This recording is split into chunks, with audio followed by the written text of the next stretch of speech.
What is up, geeks and geekettes? It's another episode of the Countdowns to the Geekcast. My name is Ted, aka Steady. Joining me as always, my partner in crime, the one and only Maddie B. Ooh, Maddie B. Waters. Maddie B. Waters. I actually should have What? changed my What? name to that. Yeah, no. So today we are drinking water. I'm doing a bit of a cleanse every once in a while. So, it is what it is. But happy to be here and hydrated.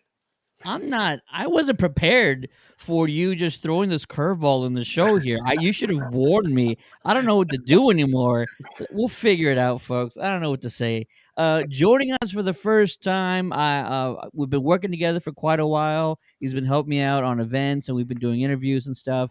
You checked out his Judith Hogue video out on YouTube. It's one and only Ray, man. What's going on, Ray? What's going on, guys? You can call me Retro Ray because I like everything from cartoons, TV shows, sci-fi. I watch too much TV. As do we all. As do we all. If you're in the chat right now, say what's up. We have a fantastic show for you guys. So much to talk about. And then I added like 10 more things to the list just today because of like all the news that was breaking. So we're going to get into some very short season 3 summary thoughts on his Dark Materials. Hopefully JC joins a little later in the show for that. We're also going to be talking about some geeky weekly headlines. There's a bunch of stuff in the news that we've been meaning to cover. We're going to watch the new Mandalorian trailer, which dropped last night during the Dallas Cowboys beatdown of the Tampa Bay Buccaneers. I can say that because it's like our first playoff win in like a decade or something like that. So Yeah, the sun shines on a dog's ass every once in a while. I'm gonna savor the flavor because it doesn't happen a lot. Okay, I know exactly where my team stands. We also have some interesting tidbits that we want to talk about. We're going to review episode 1 of The Last of Us. That's going to be the topic second in line. But first, today was a huge number of announcements regarding the Mighty Morphin Power Rangers or just Power Rangers in general. So we want to talk about those things. And before we get into that, let me just say that this year is extremely special because it is the Power Rangers 30th anniversary. Yes, folks, if you're like me, you're like, where the hell is the time gone? Yeah, it's been nearly 30 years, almost 30 years. This is the 30th year that the Power Rangers has been around. So plenty of things, plenty of exciting things are happening this year. We're going to be kind of talking about a lot of those things and planning events around it. Legacy of Nerd's going to be all up in that. He's in the chat right now saying, yo! But there was a very interesting trailer that dropped earlier today. So without further ado, I want to watch that right now. Happy 30th anniversary to Power Rangers, and let's check out what that trailer announcement is all about. Sit and action. It's been 28 years since I've been back on the set of Power Rangers. It's kind of crazy to think about that it's been that many years. It's surreal. It's been a great experience. It's very nostalgic.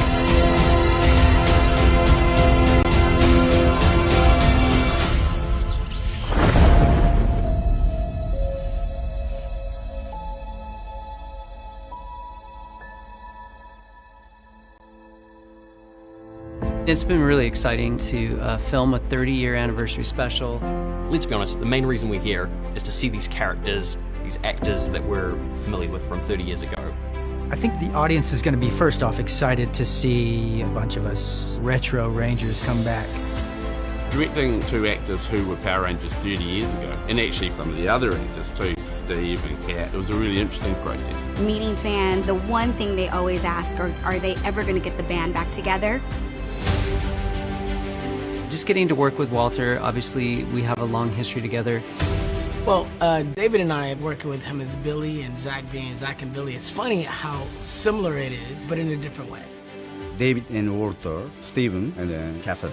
We've been working together a long time ago. So glad to see them. There were a couple of us that had never been on camera together before. Well, we're Mighty Morphin together, but separate cast. We've never actually worked This is together. our first time working together. Just coming back to the show in general it's just a joy. We're a family of Rangers, so to finally be on a set with them was really interesting. There's so many little Easter eggs. I just think it's going to give the fans everything they want.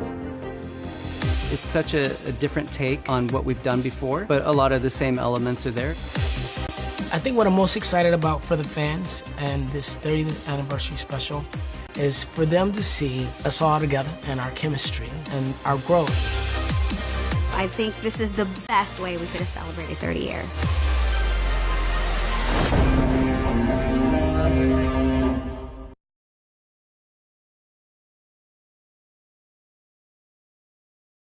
Yeah, you gotta love that. What a teaser trailer. In case you're just joining us, you don't know what's going on.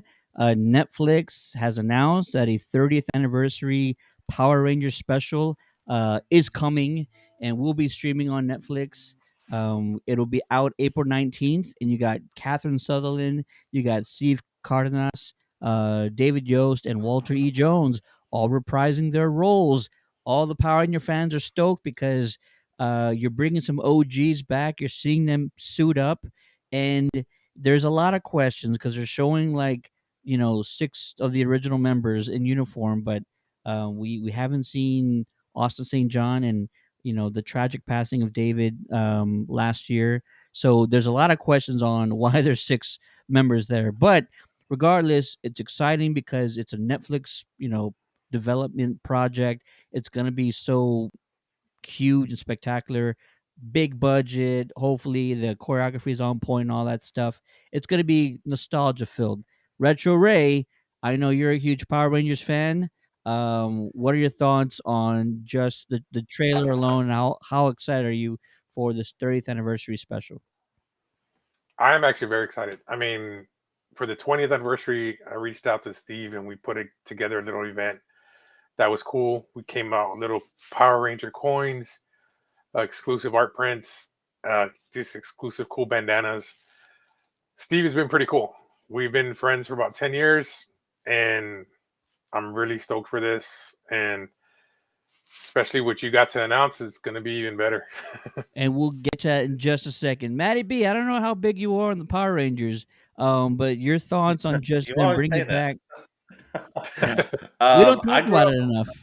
I grew up in 1990, so Power Rangers growing Mm, up was everything to me. In fact, everywhere. when it comes to this trailer, though, what I was most surprised about, the question I would lose on Everyone Wants to Be a Millionaire, or whatever that name of that show was the fact that Steve Cardenas and Walt E. Jones had never been on screen together.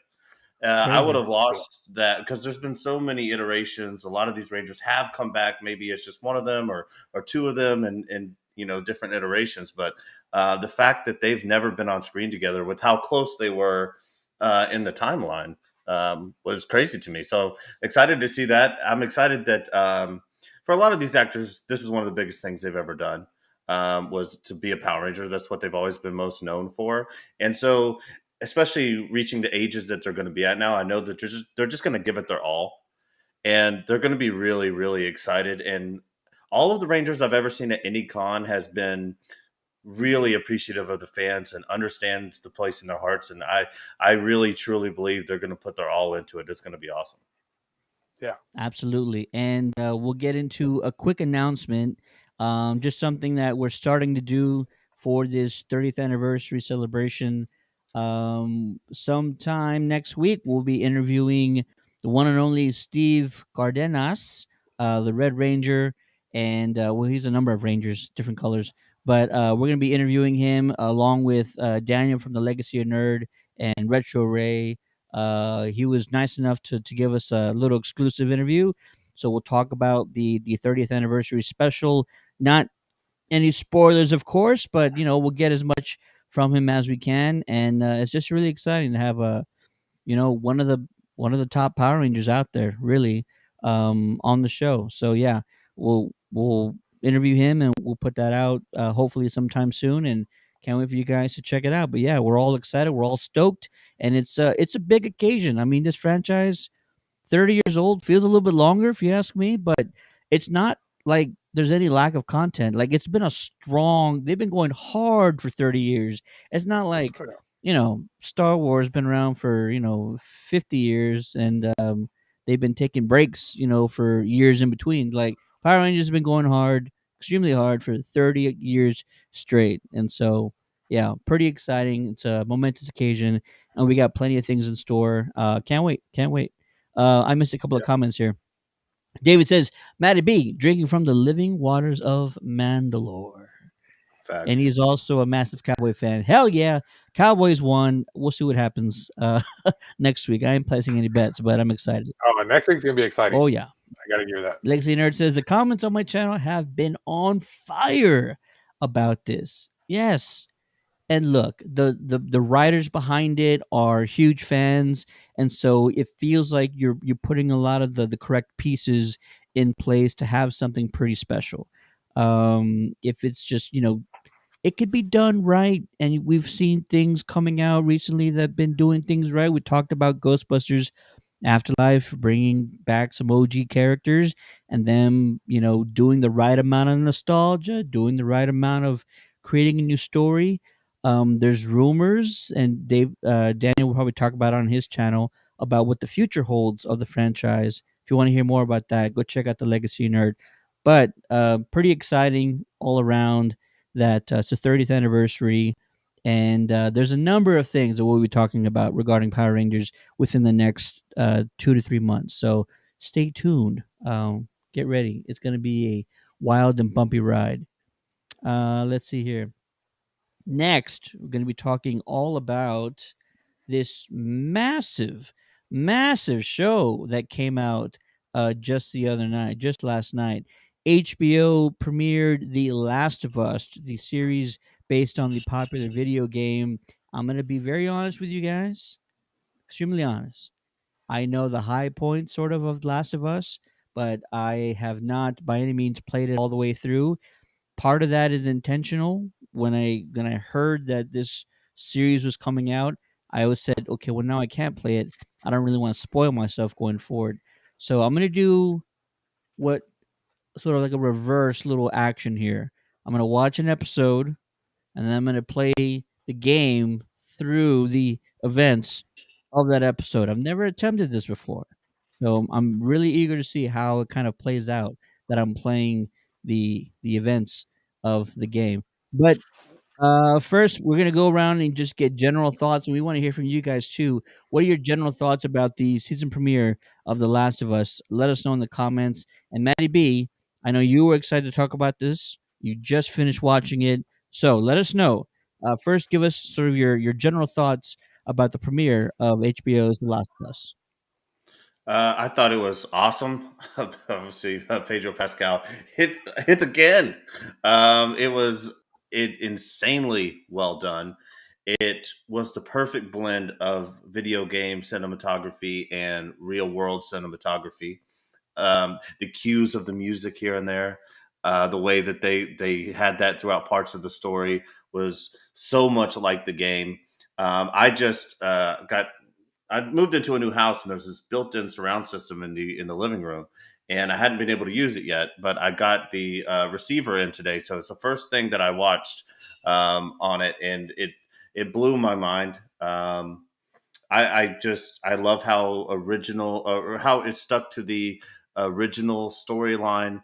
It didn't take too many liberties with it whatsoever. And again, to your point, Ted, when it comes to the game, it's not very often that video game adaptations are any good.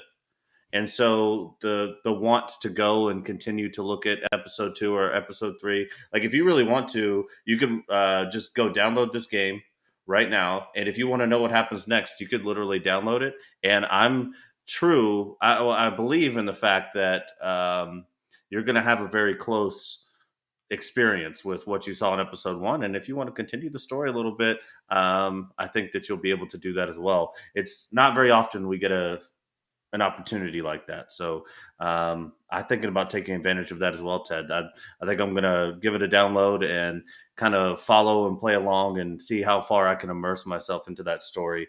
Um, 10 out of 10 first episode for me. I thought it was awesome. Ooh, we didn't even talk about doing potential scores, but I like it. I like where your head's at. Retro Ray, same question, sir. Give us your general thoughts about the premiere episode, and then we'll start getting into the details and all that afterwards. Well, for me, never played the game. So for someone who never played the game, it it really caught my eye from when it started, to where it left you hanging. Now, the only thing that questioned with me that popped in my head is, are they going to do what Walking Dead did, where they change things and not go with the story? Are they going to actually go with the full story, even though we know, the gamers know what happens? But overall, for not watching playing the game or anything, I mean, the two characters they chose, I'm talking about spot on. Just from seeing the pictures of the girl, the character Ellie, I mean, I like it. For right now, like same thing, 10 out of 10 for someone who's never played the game. I love it. I love it. And I'm going to piggyback off you, gentlemen, regarding your thoughts about The Last of Us. I loved this premiere episode. It had everything you wanted out of sort of this type of a film. It was very reminiscent of how A Quiet Place started. A Quiet Place, you kind of just thrown into this regular kind of story. Everything's fine. We're in, suburbia. Everybody's doing their thing, and then just all hell and chaos breaks loose. The right amount of tension, the right amount of drama. It leaves you open with a lot of questions, but I feel like it sets up the world that you're getting into extremely well. And so, like, right off the bat, you're like totally invested in it. Nothing seems too far-fetched. I love how they open the damn episode with the talk between the scientists on the talk show. Like, Oh yeah. that was just magnificent. And yeah, I love this. I mean, I'm ready for another massive hit in this horror, let's say zombie-esque type genre. Everybody knows who watches the show. That's like my bread and butter. That's what I love watching. And so I'm excited. I'm stoked. You all know how much I love Pedro Pascal. I talk about Oh yeah. Pedro and everything he does. Even if he's in a bad movie or a bad series or anything, he's killing it no matter what he's doing. So anything with Pedro in it, I'm all in. Even that Nicolas Cage movie that he was in, oh, so Oh, hilarious. I forget the name. It had this long, weird name. I think I reviewed it, but yeah, no, this is fantastic, and I can't wait to see how it turns out. And yes, everybody who's played the game and the media channels who played the game, they're all posting like side by side shots and seeing how everything is like exactly how it was on the game. So very exciting, exciting that they're staying true to the source material. The creators were involved with the series, so I'm stoked. If anybody has anything bad to say about this, I can't imagine what it is. So far, like, I'm all in on everything they've done. So yeah, definitely. Let's get into a few of the specifics about this series. First off, I forgot, or maybe I just like never saw it, that Anna Torv was in this series. Anna, who's from Fringe, which is like one of my guilty pleasures, I guess. Like, I watched that series all the way through. It wasn't great, but it wasn't bad. It was just something that I had to finish because I started it. And so I love Anna from Fringe, and the fact that she's in this show, like, it already boosted, the legitimacy of this series like 10 points. It's just she's fantastic in everything she's done.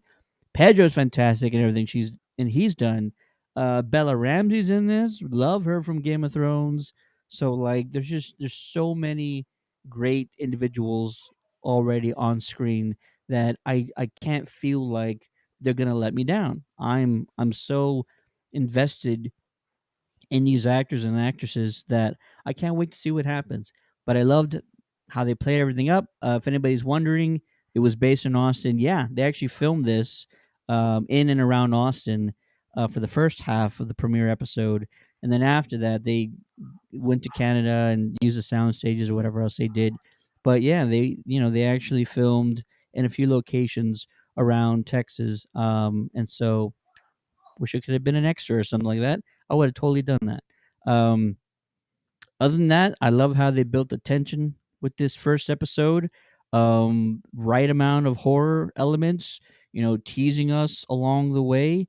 Grandma freaking out in the background, that one scene, spectacular. I was just like, this is perfect. I'm good. I'm all in. And I loved it. Maddie B, what are some of the things that really worked for you in this premiere episode? I loved because one here, and I disagree with Ted on zombie movies. I do not like zombie material. I think zombies are incredibly stupid and they don't make any sense at all. But I like this, and I did like The Last of Us. It's one of the zombie things I do really enjoy, and the way that their science works here.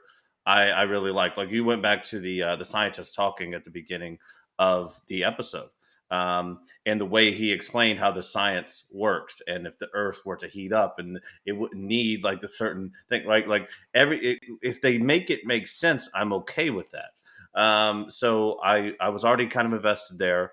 I loved his relationship with his daughter there, and her little things like her fixing the watch for him, and these sweet little moments, knowing what's about to happen.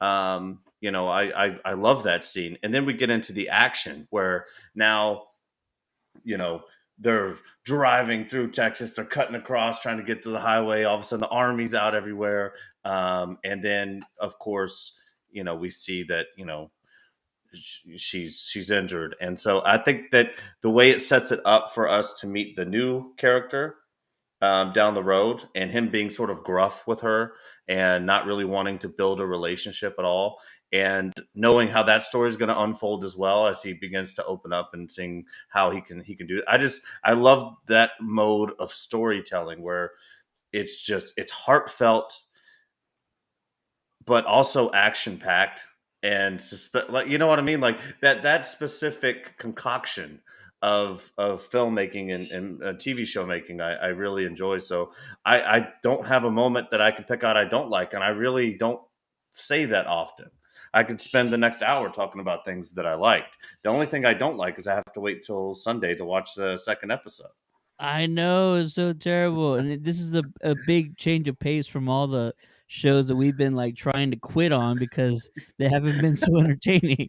So it's good. It's good to finally watch something that like we're excited about, and hopefully it doesn't take a weird turn like Oh, other shows that we've been watching. one question I did have though. Uh-oh. I almost thought, I was like, whoa, is this a movie? Is every episode going to be an hour and a half runtime? I wouldn't put it past HBO to kind of, be a little bit more free with the timing of everything.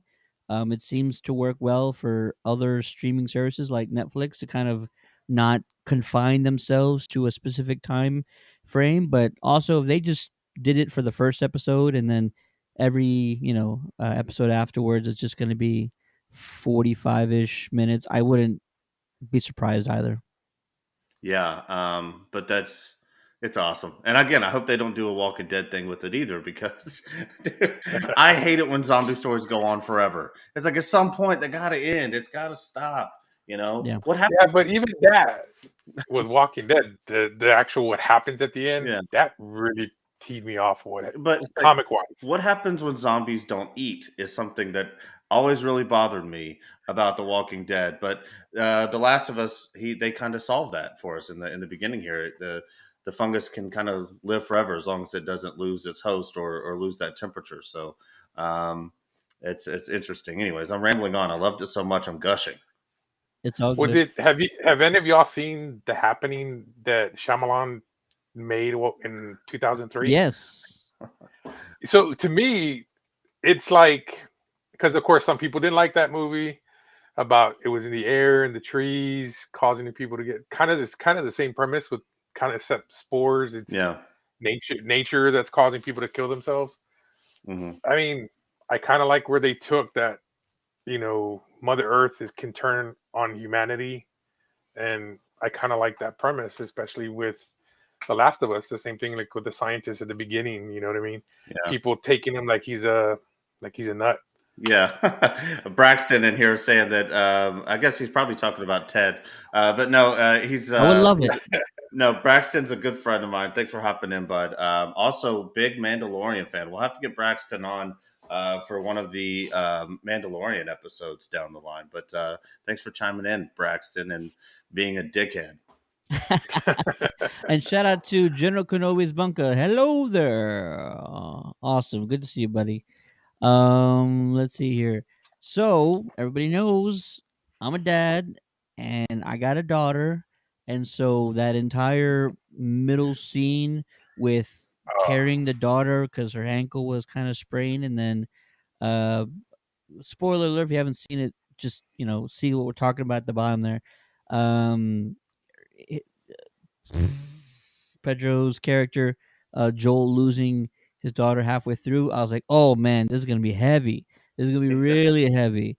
And I'm gonna it does affect me differently, and I'm noticing all these shows and movies that we watch when it starts involving daughters that way. It it it's like a arrow to the heart now these days. So it's weird. It wasn't always like that, but yeah, it's heavy content and like it's really impactful to me now because I got a daughter, and so it's weird, but I'm like kind of putting myself in those shoes a little bit, and it's tough, man. It's real tough. But I loved towards the end of the episode, Joel is now on the run with Ellie, and then immediately when his buddy that he was selling drugs to had them at gunpoint, my first thought was, "Oh crap! It's like 20 years before. It's all happening again." And he has this new response to this. And sure enough, then he has the flashback. I'm like, "Oh my god! I was going through it myself, and now he's going through it on screen." And it was just crazy. And I just love how they set that all up, and you can really tell that like this individual, this character Joel, is going to go through some things. And yes, I know like a ton of people have played the game and they know what to expect and all that stuff, and that's fantastic. I You guys are awesome for playing it, and I should have, but I never had a PlayStation. But I'll get to it some other time. But But speaking I'm of that excited. scene, Ted, that's such a good video game moment. It's like when the guard is there and when he comes around and he's taking a piss. That happens a lot in video games. That's like a subtle. If you're a big video game nerd and you like games like that, the guard taking a piss when they come around and then like fumbling over is such a video game moment. I really loved it. Metal Gear Solid used to do shit like that all the time. Um, but but yeah, no. What was your ranking, Ted, out of 10? I know that's not the Geekcast ranking, but just episode one. I mean, you got Retro Ray here and me giving the princess scores of 10 out of 10.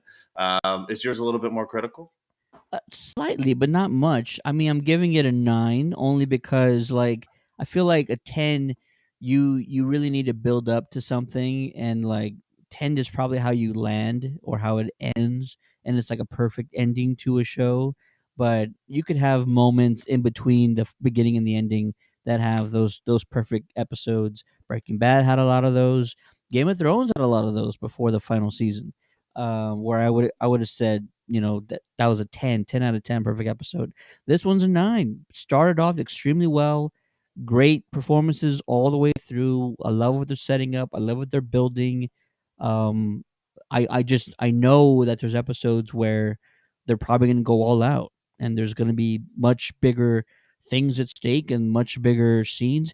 Huge price tag on this show. Huge price tag. One of the most expensive shows that HBO has put out, and they've put out a lot of shows. So I just feel like we're in for like a massive thrill ride with The Last of Us. I can't wait to see what happens. General Kenobi says, I haven't seen it yet, but I hear good things. And Joe's in the chat. Hey, ladies, what's going on, Joe? Always with the Joe, Val Venus. Um, hello, ladies. Joe, quickly check out my new proton pack. Joe, check it out, man.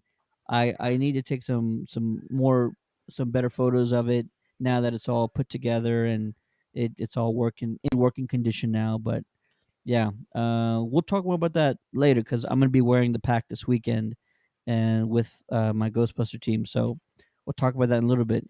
Gentlemen, what else either worked for you and or what didn't work for you? I know that's probably a small list. Maybe it's nothing really that critical, but something you could have used more of. I probably could have used more of Diego Luna. I mean, I know when the second half of the episode, he's on the other side of the country at some point and he's in a little bit of trouble. But Diego Luna's fantastic. He's an incredible actor, and he was another reason why I was excited about the show. Pedro Pascal and Diego Luna, brothers on a zombie TV series. Like, stop it, please! Like, I can't take it anymore. It's so amazing the people they're putting in this show. I'm just stoked. I really am. So I could have used a little bit more Diego Luna. I mean, I maybe just that entire chaos sequence could have been a few minutes longer. I love the cinematography. Anytime you put like a camera in like the cab of the truck and you're just following their point of view and it's just like absolute chaos going around them. It's I'm also all very for video that. game like. Very video Very game video. like. Very video game and very horror like. Just being putting the camera in the point of view of your characters, seeing what they're seeing and going through, I think was just incredible. If you saw the post behind the scenes video, I think it was Bella Ramsey who was saying like, this was all a massive choreographed set they were working in. So she was not acting scared. She was really scared because this was really happening. You had all these extras. Half of them were eating the other half. You had explosions. You had things crashing into each other. So for her, she said like, it wasn't really. Oh no, was it? It wasn't Bella Ramsey. It was the first daughter, Nico Parker. That's one who was saying it. She was saying, I was actually terrified. That wasn't an act. Like it was really scary being in that truck, driving around all this chaos around them. So yeah, kudos to the production team for really going all out. I hope and I bet we're gonna see a lot more of that. Gentlemen, you got anything else to say? Anything that worked or didn't work? Have you any of y'all played Left 4 Dead back in the day? Yeah. That You're little looking at one of the longest playing Left 4 Dead players in the history. I got tens of thousands of hours of Left 4 Dead gameplay, 1 and 2 under my belt. Go ahead. remember the whiny little lady when she's hunched The over witch. like she's crying? Yeah.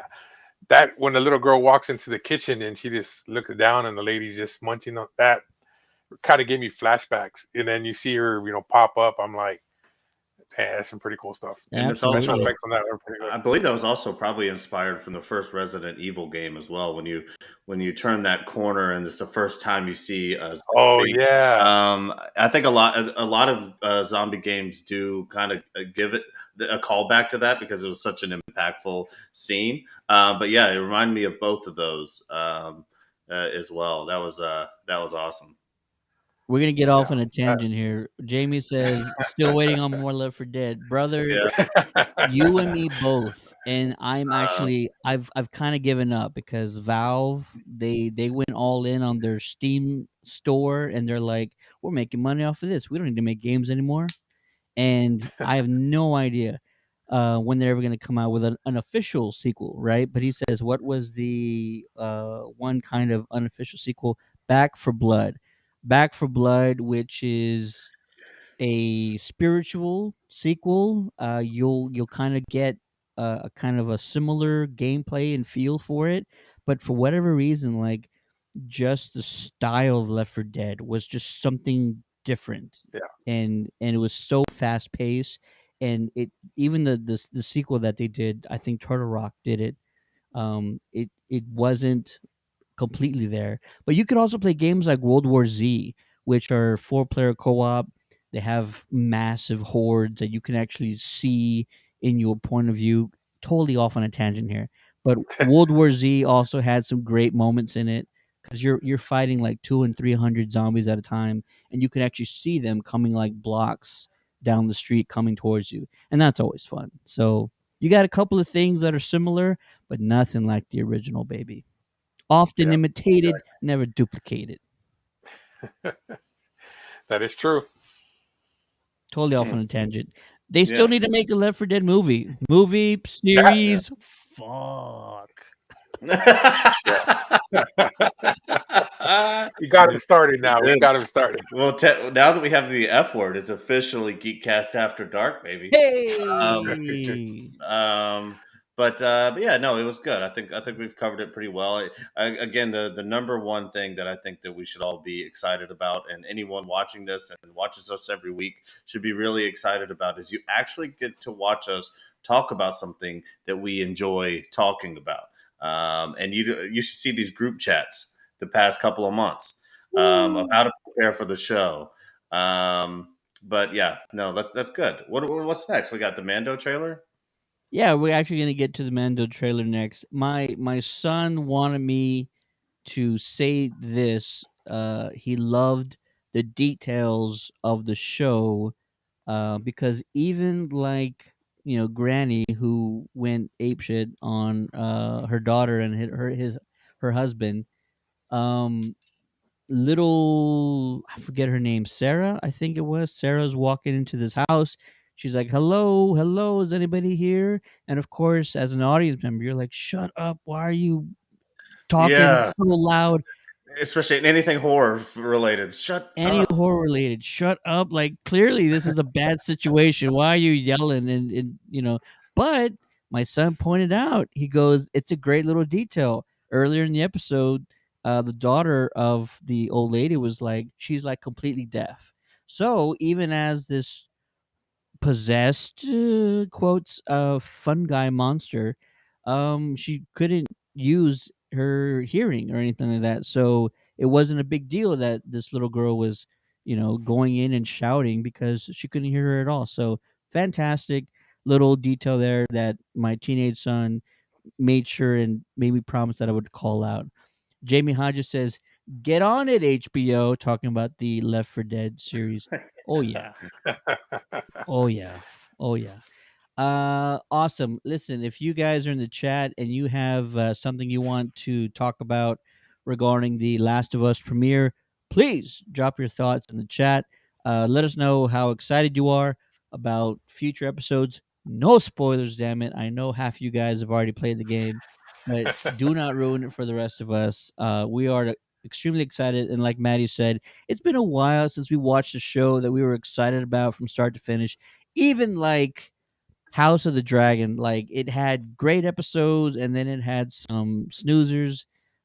So it's cool that we're getting excited all again, and hopefully this is a banger from start to finish. I really think it will be. I really do. Anyways, I agree. We're now going to get into the Mandalorian trailer. Mandalorian season 3.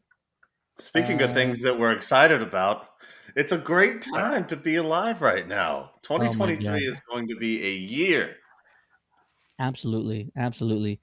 And this was a trailer. Again, I'm going to say one last time, dropped during the football game last night. If you didn't get a chance to check it out, here's your chance right now. We're all going to watch it here together. Maybe the final trailer. I don't know. They might do one more. But regardless, here is the season 3 trailer for The Mandalorian. Make sure you guys can hear it. Let's just get us out the way. Our people are scattered like stars in the galaxy. What are we? What do we stand for?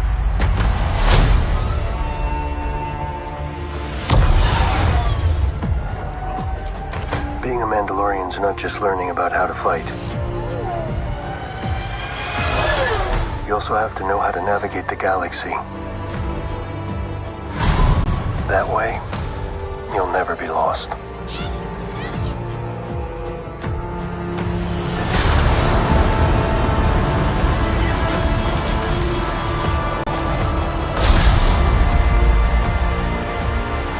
I'm going to Mandalore so so that I may be forgiven for my transgressions. May the Force be with you! This is the way. There's something dangerous happening out there. And by the time it becomes big enough for you to act, it'll be too late.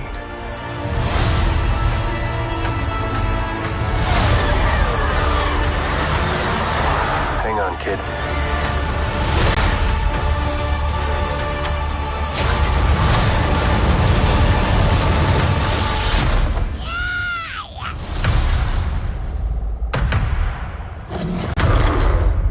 This is the way.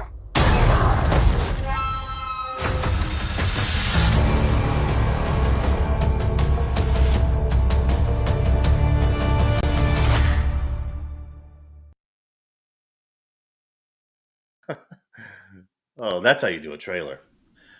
Little baby Grogu ain't messing around this time, baby. That's what I'm saying. No, there's so Legacy many. nerds in the chat saying, "Babu freak." Yeah, it was cool to see that little droid area there too. Of course, he's mentioning Babu, who was in the Rise of Skywalker. So it's a cool little Easter egg there, a character callback. There's so many things in this trailer, Ted. Where do you start? I want you to start with the part that you actually called out and that we've been talking about online. I'm sure everybody's been talking about it online. There's one shot in this trailer where everybody's freaking out because it's not just like one Jedi, Luke Skywalker, going in there with lightsabers, but you got a handful of Jedis that are looking down upon a door that's being breached at the moment. And so, Maddie, you go first, man. Your thoughts on this shot? Potentially another flashback is what we're assuming, right? Yeah, this is definitely going to be Order 66, and obviously Order 66 is such a huge part of Grogu's origin story. And as the Mando is growing, so is Grogu, and learning more about himself is important. There's a few major questions here. Obviously, in this scene in the trailer, if we had it up, it'd be easier. But right before it flashes to this, you can see Grogu's eyes, and you can see the reflection of the lightsabers in them. So we know that they're standing in front of Grogu, so they're protecting him from whoever is trying to breach that door. And obviously, fans want to go wild. And is there a secret Hayden Christensen in here? Are we going to see Anakin Skywalker, or at this point would be Darth Vader? Um, you know, coming through this door here, or it could just be some stormtroopers who are just trying to breach in and get in there as well. Then the other questions I had for the scene is, what is making him recall this? Right. Is he just learning more about himself? Is he learning to meditate? Is he pulling this, sort of out of himself, or is he talking to Ahsoka? Is he talking to Luke again? Who else are we going to see that helps pull this memory from him? I mean, you could give me a whole show just on that. But what do you guys think about that scene? Let's hear from you, Retro Ray. What are your thoughts on this one scene? Most likely a flashback, but yeah, the questions are like, what are the reasons behind going through this again? Your thoughts, Ray? Like I said, yeah, is one of the things is yes, protecting Grogu, but it's like, yes, who's coming after him? And that I've heard some stuff where people saying they want Mace Windu to come back. Could we see him come back? I mean, because technically, Darth Maul died how many times? Yeah, you know what I mean. He lost his legs, got robot legs. So I mean, a lot of people, and that's the thing too. If you've watched all Star Wars Rebels and everything like that, Clone Wars, I like how things that occurred there are being tied in to Mandalorian and especially Bo-Katan.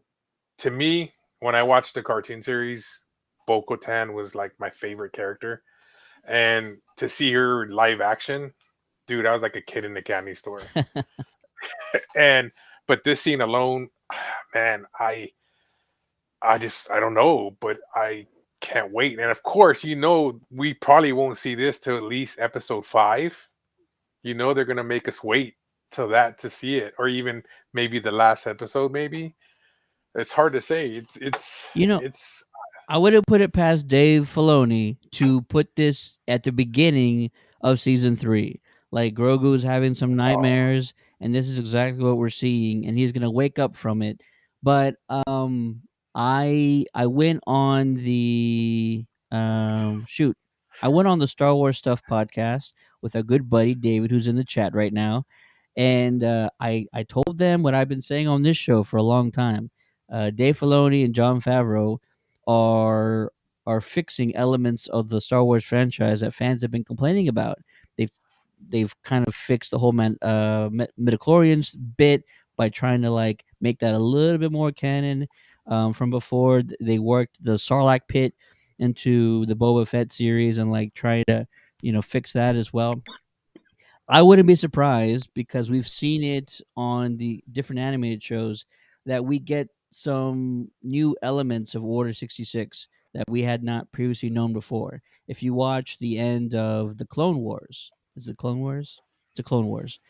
You find out that, spoiler alert, Ahsoka's like pretty much in episode 3, just like you never see her in the movie, but she's literally like walking into scenes as scenes are ending in the movie.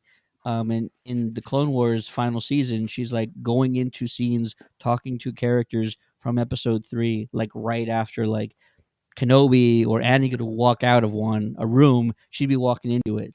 So like we could potentially get a different element or a different story involving Order 66 that we had not previously known before. And yes, it's probably just regarding Baby Grogu and him finally getting out of the temple with somebody. Hopefully it's Mace. Samuel Jackson's already said multiple times on social media, like, Jedis can fall from great heights and still be alive. So why can't I do that? And yeah, I'm all for it. He should be back. He should come back in some shape, way, or form. And yeah, I wouldn't be surprised if he has something to do with this. But ultimately, it's hopefully just a new angle of Order 66 we had not known. And hopefully it's really interesting. Like, not just one Jedi getting out with Grogu, but maybe somebody that we're familiar with, or something like very mind blowing happens in the process. I can't imagine it's like, Anakin not killing the younglings, like just letting them go. Like, all right, you guys go out the window real quick. And then he's turning around to all the stormtroopers, like, hey, I took care of them. Nothing to see here. Let's go to the next room. I don't expect anything like that. Maybe it would be cool if, like, it wouldn't be a stormtrooper, would it? Wouldn't be a stormtrooper because they're all clones and they're all controlled. They wouldn't be letting the kids go. Just maybe it's just somebody we didn't expect who's kind of helping them get out, and that would be seriously something dope and interesting that I would love to see. Yeah. General Kenobi loves your shirt, Retro Ray. Snoochie Boochie. Yeah, I just saw that too. Yeah, Um, Snoochie Boochies, man. There's a bunch of as lead into Ahsoka, and Jay mentioned this in the chat a little bit earlier.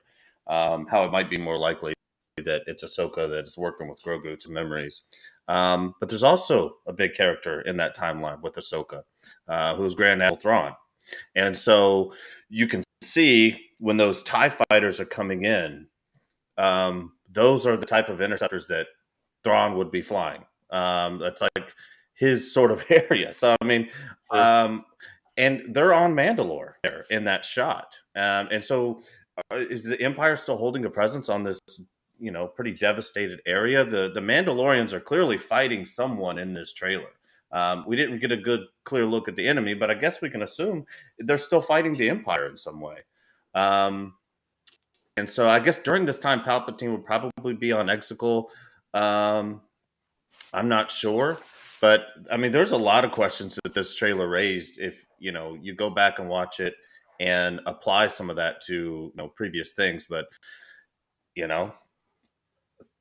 bringing up Thrawn or starting the lore of Thrawn or anything like that would be pretty interesting as we head into Ahsoka. Oh yeah, Ahsoka. That one I'm waiting for in itself. I mean, I don't know if have you guys read the books in between, like right after Order 66? No, I know kind of some of the highlights and all that, but not The all the way only through. I read the Rise of the Dark Lord, which I guess would have been after 66. Yeah, what had to have been. Yeah. So the Ahsoka story, oh my god, it's so good. And when when it came out and everything like that, and just seeing little bits and Easter eggs that are being pulled from there and Star Wars Rebels, you know, for me being the Star Wars Rebel fans, a lot of people kind of said it was a kid's cartoon because of the animation, how it was. But if you really watch the story unfold, and it just hit everything, and especially, did you guys watch the complete series? Yep. Yeah. Okay, yeah. So like even like when you see Ahsoka pulled out of the timeline, and she says, "I'm gonna find you," and then when she shows up at the very end, she looks like pretty much like Gandalf. You know what I mean? That was just mind blowing for me when I saw that. We got some You know, more stuff in the chat you know here. what's Hang on. funny too? What's that? Go ahead. No, I was gonna say the droid bar was hilarious. It was like a bizarro, Mos Eisley, because droids aren't allowed in Mos Eisley, and so you see this like droid bar.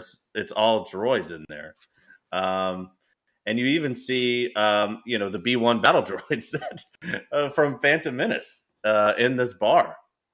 I wonder if this is just going to be a funny little scene that Dave is playing with as such a Star Wars fan, but it looks like they're clearly like in a bar. Like this looks like a recreation area for droids, and you don't see any humans in there, which would be like the exact opposite of Mos Eisley Cantina. I like what Dave said. Droids were drinking oil.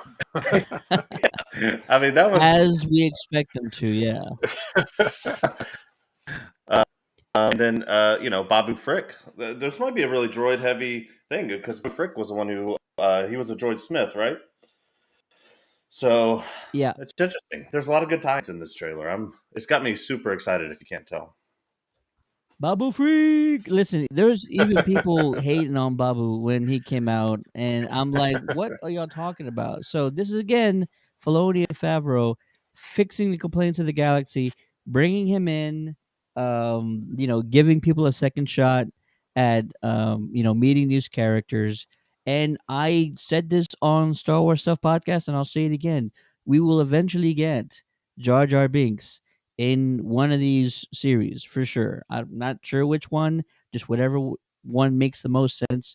But we will get a comeback of Jar Jar Binks eventually. It needs to happen. It really does. It really does. Yeah, because they really never say what happened to Jar Jar. No, and they need to bring him back because he's one of those characters kind of like Anakin. I think all the people that hated on Anakin when we saw Hayden in episode 2 for the first time, and then going through episode 3, we're like, oh, his performance was terrible, and the lines of the dialogue were so cringy. But now he came on the Kenobi show, and everybody's singing his praises.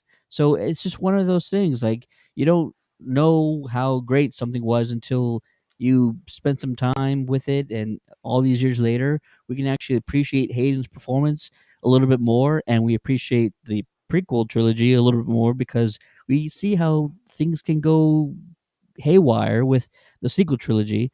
No matter what you thought about it, it just wasn't a very cohesive movie. But yeah, I'm excited for this, and I said this on this show before. I think that all of these series that they're working on, Ahsoka included, they are going to not separate them, if you will, but expect all these different shows to sort of interweave and intertwine with one another. And I think that's a very unique format of doing things.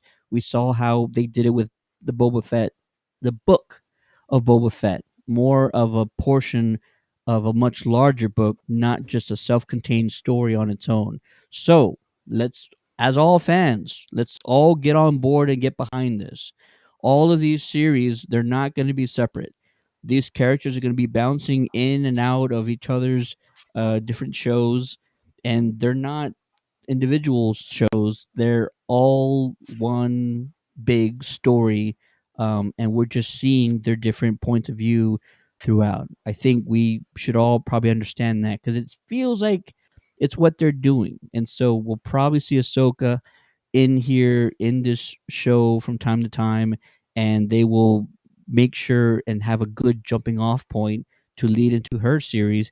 And then we'll probably also see Mando or Grogu going into that one as well, like just making cameos, making sure that you still have that connective tissue between all these shows.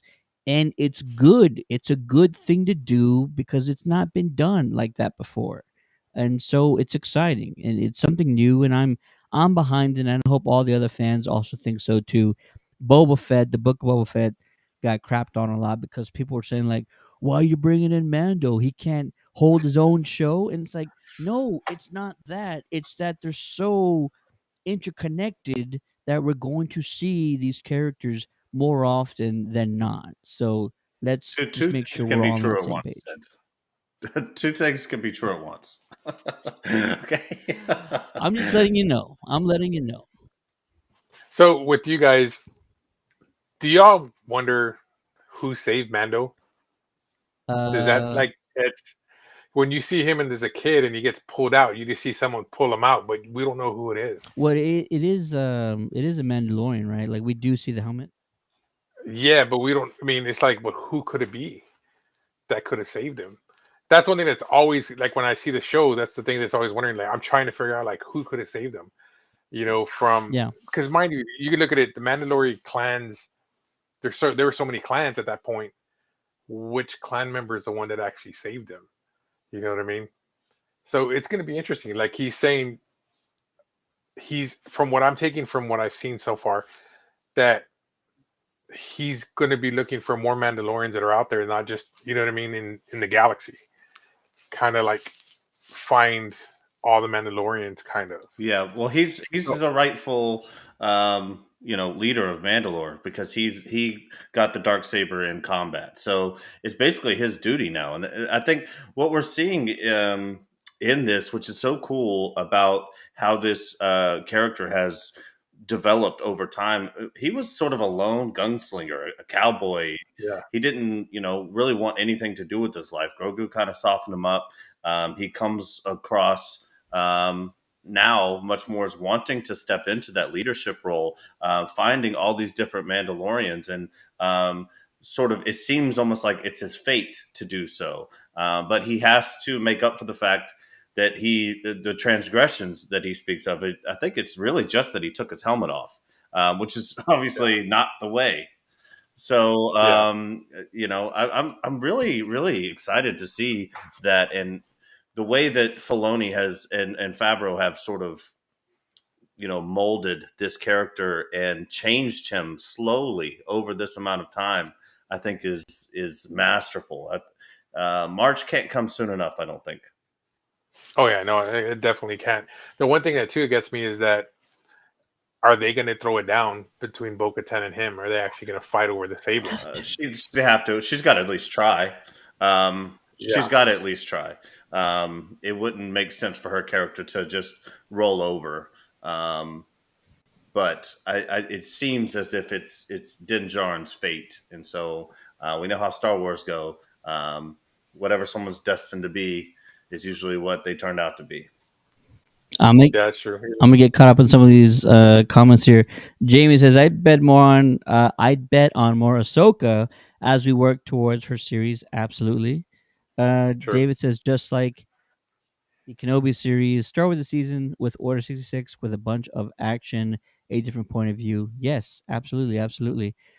General Kenobi says, I think those Jedi are the ones that Kenobi saw in the hologram recording in episode 3, the ones fighting Anakin Vader. Ooh, so this is something we've already seen just from sort of the live action point of view. and instead of the video recording, that would be pretty cool. It can. Maybe Quinlan Voss makes the rescue. Maybe Jar Jar makes the rescue, as Jamie put in the chat. General Kenobi says, "David, stop making the show better than it will be. Stop it." And he says he will lose it if it is Quinlan. Absolutely. And David says, "I have read the leaks for Ahsoka. Ooh, no spoilers, sir. No spoilers." Yeah, Let's I've read them see. too. They're I'm good. not They're gonna. really good. There you go. Yeah. Jamie says, "Desegregate the galaxy. Stop the droid hate." There you go. Jar Jar is nigh, says David.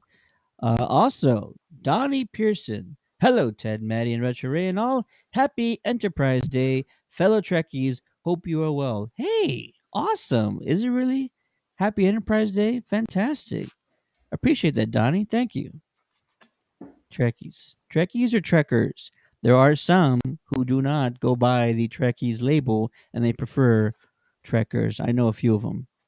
But that's the thing too. Like me, there's kind of, you have those people who say you can't like Star Trek and Star Wars at the same time. I like both. It's so hard to choose between the two. They're so entertaining on both ends. So it's like, man, it's hard. We have just to be in the we have some TV chunk. Trekkies on the show. JC's a Trekkie. He's definitely the Trekkie on the show, and I think Joe is too. Right? Joe's sort of the Trekkie on the show. I think so. David I says grew up Thrawn in is the Thanos of Star Wars. I grew up in a time, or at least my group of friends, it had to be one or the other. Yeah, you couldn't be both. So I went with Star Wars, and I still believe that to this day. So if you like Star Trek, don't talk to me. Yeah, I like both. I I do too. Donnie is still in the chat. Says I'm excited about season 3 of The Mandalorian and Mighty Morphin Power Rangers Once and Always and Cosmic Fury. Yeah, absolutely. And I know it's really interesting that Once and Always is sort of, there's kind of a double meaning now behind it because of the passing, the tragic passing of Jason. But it was the one thing that Austin St. John, who I know he didn't always see eye to eye with Jason in the past, but when Austin did a video sort of tribute to Jason, the only thing he really said was once a Ranger, always a Ranger. And so the fact that they're using that title for this special is, it sort of gives it even more of a kind of a special meaning behind it. It's not only once and always for these OGs that they're bringing back for the special, but it was kind of the one thing that Austin referred to Jason. And I'm not saying like they took it from Austin, but just the fact that they're using it, it gives it more of a special meaning, if you ask me. And Donnie also says, "Hello, David," from a Seattle Seahawks fan and a Dallas Cowboy fan at heart. There we go. Let's see. David says, "Approve of the Favloniverse." I love that. Ted, it's going to be an hour to get through all these. We don't Almost got to done. do every Almost one. Jar Jar saves Grogu. Would break the internet. There you go. Spoiler alert, it's Jar Jar.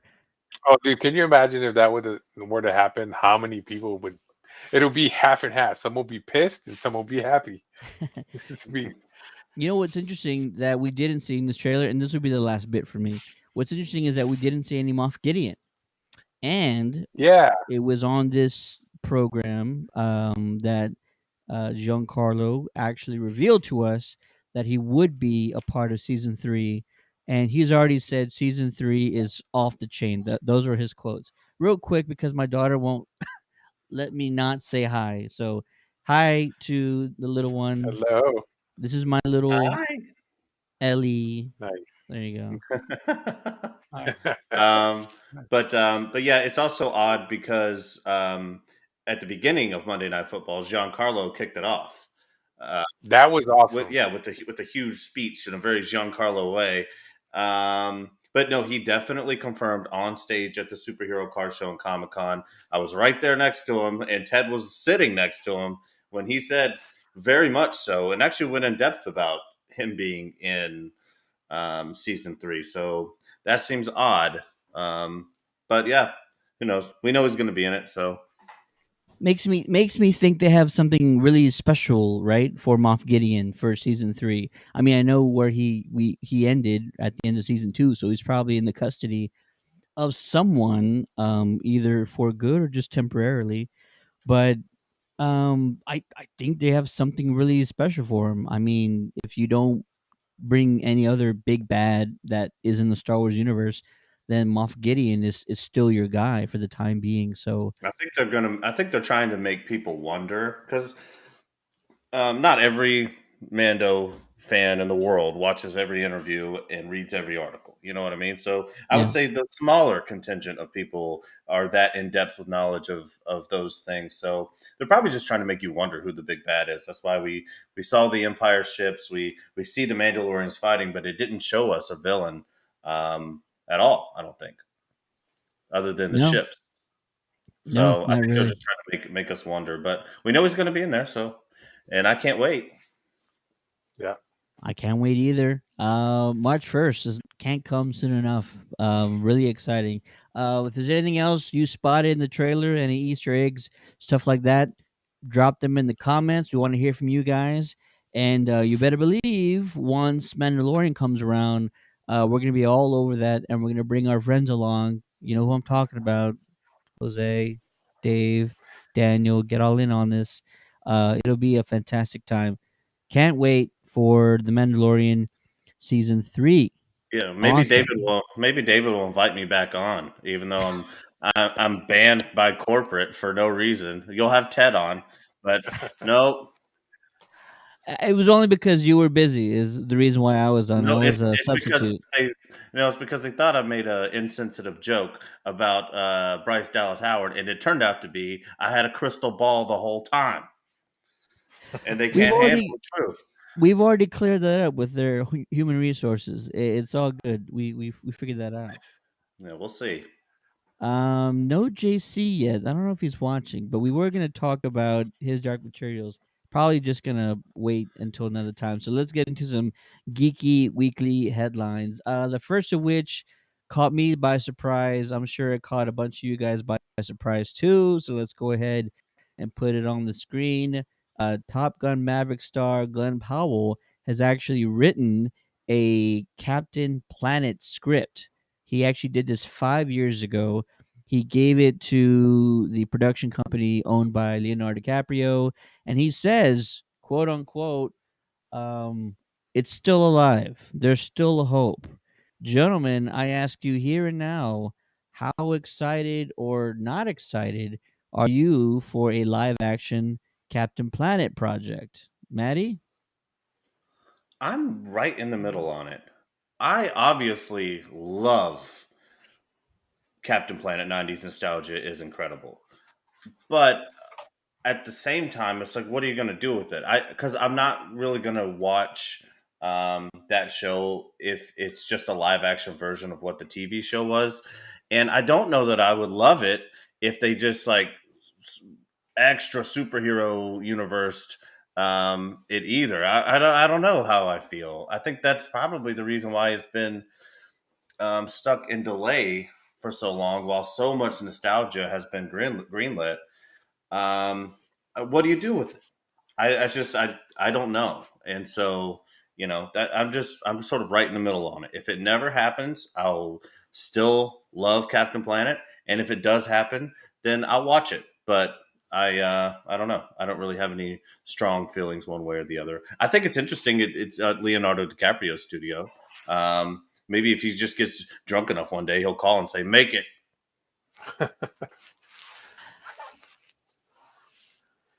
My daughter's running in circles over here. I know who does have all the answers. Retro Ray. Retro Ray, drop some heat on us. What are your thoughts on the Captain Planet project?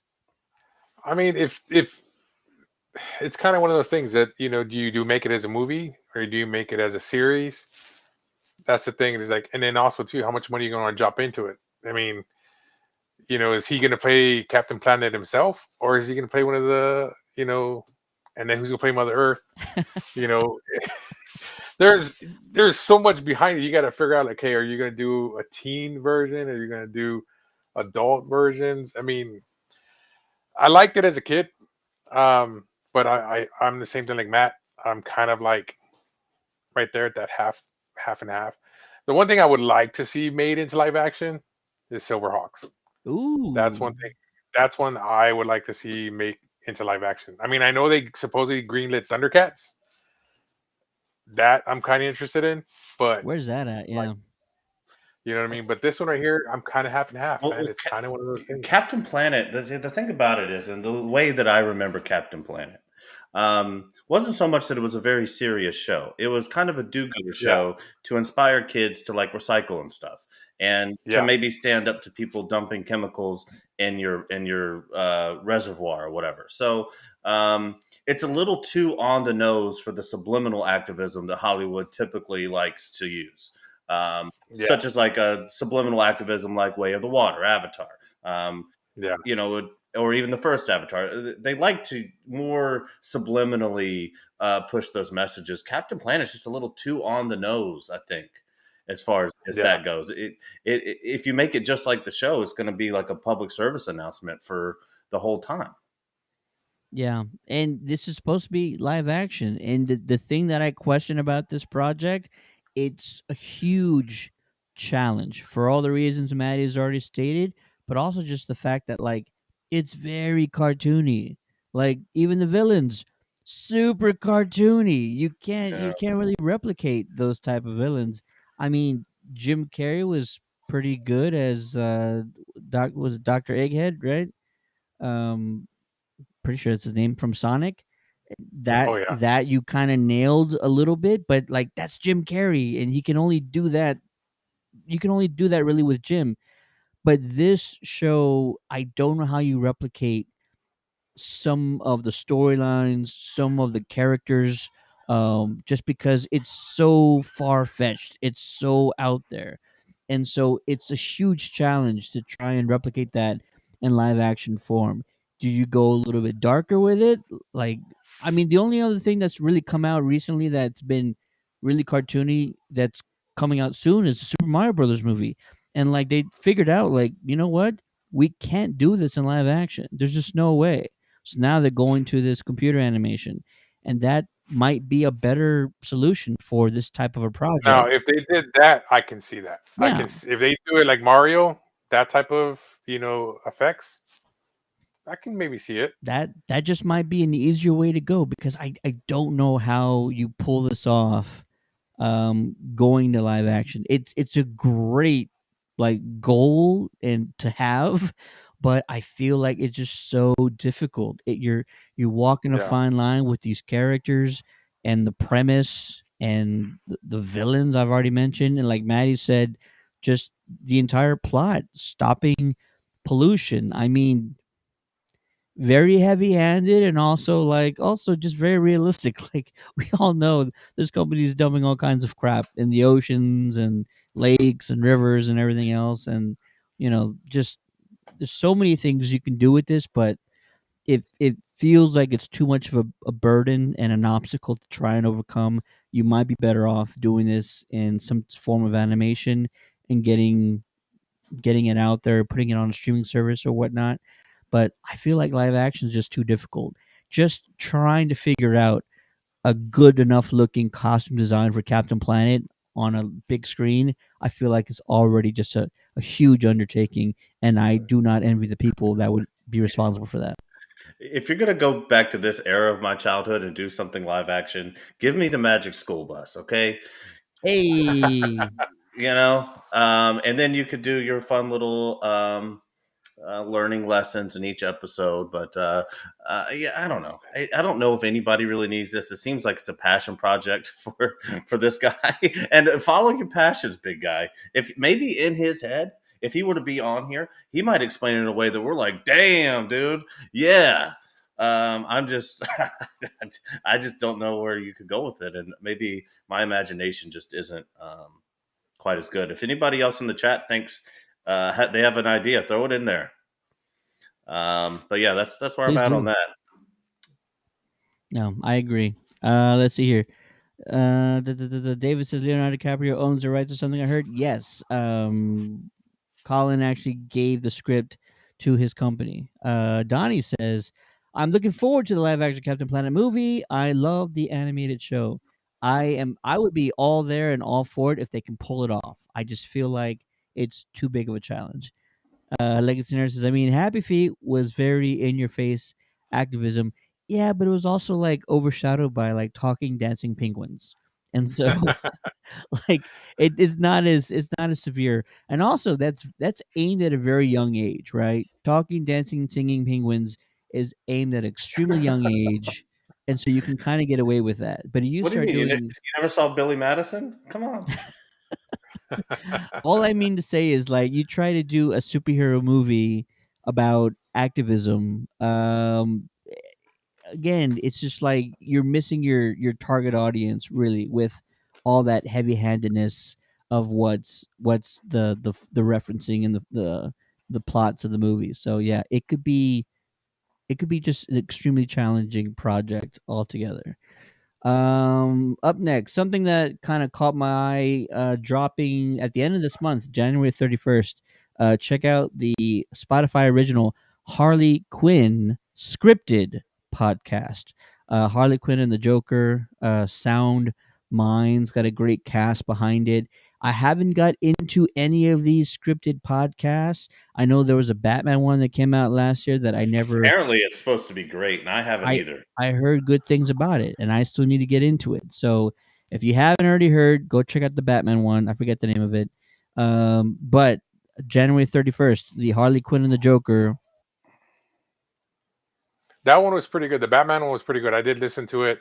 It was a good series. I'm actually looking forward to this one.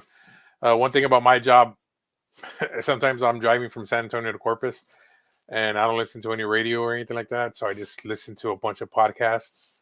And I did pick up the Batman. It was actually pretty good. I was pretty impressed. It's a different spin, but it's definitely good. And I'm really interested to see what this one's going to give us.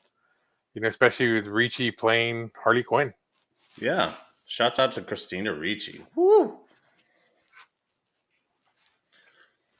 Awesome. If anybody in the chat has checked out the Batman one, let us know how it was. Okay, Ted. I think we got to wrap it up. Let's have some daddy daughter time. I think we got through most of it. She loves when we're doing the show. She Yeah. comes around all the time when we're doing the show. It's because we're best friends. Last bit of news, and I was actually hoping JC was going to be on the show when I announced this. The final season of the rebooted Animaniacs premieres February 17th on the Hulu streaming service. We actually went back and we reviewed season 1. We talked about all the episodes. Had a good buddy of mine join us for that episode. And Johnny Graves was on that show, and it's heartbreaking. They did a fantastic job. If you haven't seen it, go check it out. It's still smart and quippy and hilarious, and there's just so many other things that they're able to talk about these days. So it's the content is sort of upgraded a little bit because they're not holding anything back. Everything's a target, and it's just so damn fun. So it's great they brought it back, and also kind of a little disappointing that it's ending so soon. But I'm just glad that we got something. Have you either one of you guys checked it out yet? Oh yeah, Oh, yeah. I watched. Oh yeah, I definitely checked it out. I'm a big Pinky and the Brain guy. I love Pinky and the Brain. But Yeah. I yeah, I definitely checked it out. But I'm not crying that it's gone either. I mean, Why are you making fun of me, man? I mean, I'm not just crying over here like Ted, but no, it was a good show, and Steven Spielberg was that did that, right? Yeah, Or am I produced it. wrong? Yeah. Nope, you're right. So good old Spielberg hit us with some good nostalgia, and yeah. But I'll probably check it out if it's the last season. They probably won't do any more Animaniac stuff for a long time. Well, cool thing is Rob Paulson's going to be in New Braunfels this weekend at the convention up there, the Retromania. Man, I don't know Yeah, if so he'll be JC up knows there. about that. Yeah, so I don't know. I'm hoping to I'm gonna try to hit. I'm gonna try to swing by there and talk to Rob and see if we can try to get him for an interview possibly, because that would be awesome, especially with his talking tunes that he does podcasts as well. So I mean, if we can get him to talk about doing the last season, would be pretty cool. That'd be awesome. Sort of final headline for us before we get out of here. The Superhero Comic Con and Car Show is still going down July 4th weekend, and they've already announced a handful of guests. The last of which was Felicia Day, who will be there Friday and Saturday, July 7th and July 8th. She's from Supernatural. She was most recently on Mystery Science Theater 3000, the reboot, the return, I think is what they called it. She was fantastic. So if you're a huge fan of Felicia, go ahead and go to pmxevents.com.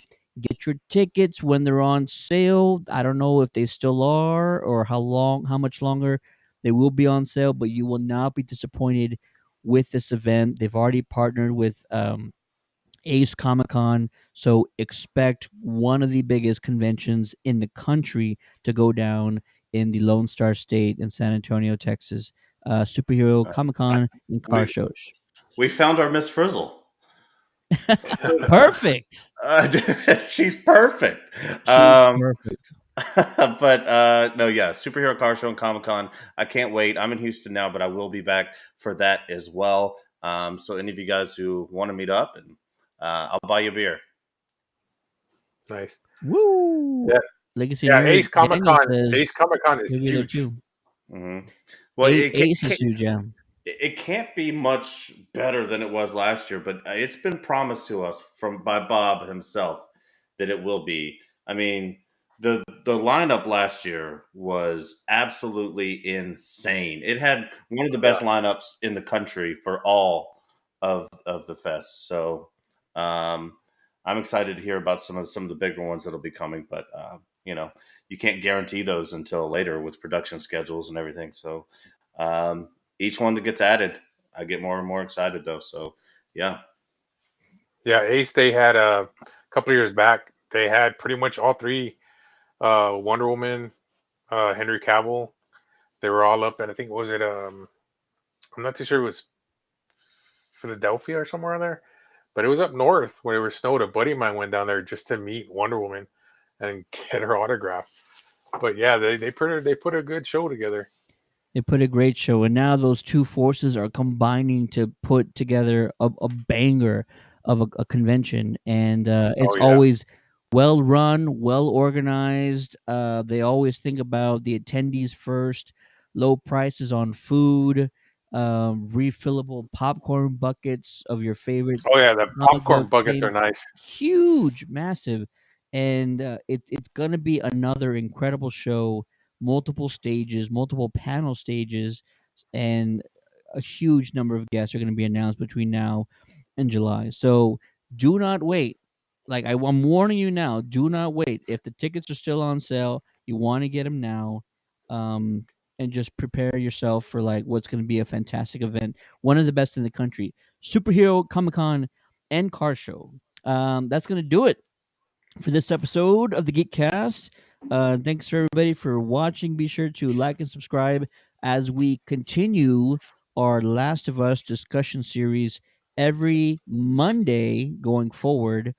Today was just because the Cowboys are giving a beat down to the Buccaneers last night, and we didn't want to compete with Monday Night Football. So be sure to check back with us next week as we continue our discussion series on The Last of Us.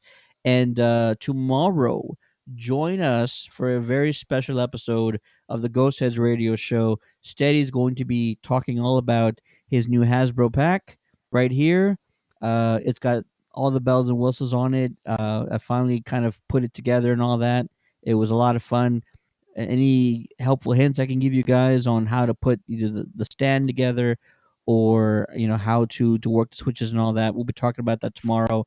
And then later this week, the WrestleCast, I believe, is streaming on Thursday night for all of the drama that is professional wrestling these days. They will keep you up to speed with everything that's going on within the wrestling world, especially with Vince McMahon. For the Geekcast, my name is Ted, aka Steady. Appreciate you guys watching again. Joining me as always, my partner in crime, the one only Matt Beat. Well, I don't have a can today, but we're still crushing one, boys. And joining us for the first time, appreciate it, brother. We'll see him next week. The one and only Retro Ray. Thank you guys for letting me join your team. I'm looking forward to working with you guys. So thank you. Absolutely. Good night, everybody. We'll see you guys tomorrow on Ghost Says Radio. Peace. Peace.